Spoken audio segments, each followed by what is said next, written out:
I was raised with 3 younger sisters. We were raised with my mother up until the age of 12 when she lost her parental rights.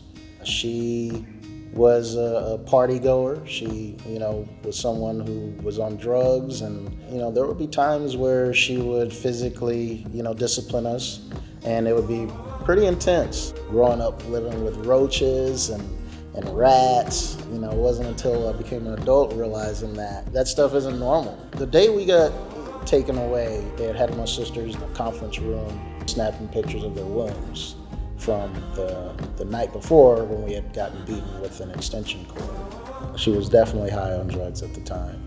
I didn't even know what a foster care agency was or what child abuse was at the time. So that was just my way of life.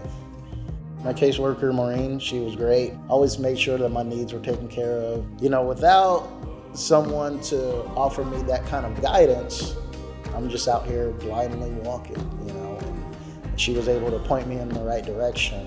To be honest with you, I am not the least bit surprised that we're here today. When I was Stephen's case manager, he always noticed he looked out for everybody. He's been through hell and back, but I remember telling you, you're gonna be okay. And here he is now. This is my son, Jory. This is my wife, Kat. I was doing my work life, growing my little family, and I was growing my little belly at the time, so I was getting fat. I did find a jiu-jitsu gym. From there, I started to really put the pieces together of what jiu-jitsu was doing for me, my traumas, helping me compartmentalize some of these things. And now I'm here teaching kids myself at One Community Jiu-Jitsu Club, hoping that they could gain some of this positive culture that I've found. He loves to give back to the community, and I love the fact he's doing this. And I wish when I was this guy's age that I was able to train. A lot of the kids that we are training right now, we know that they want to be here if there were less hurdles.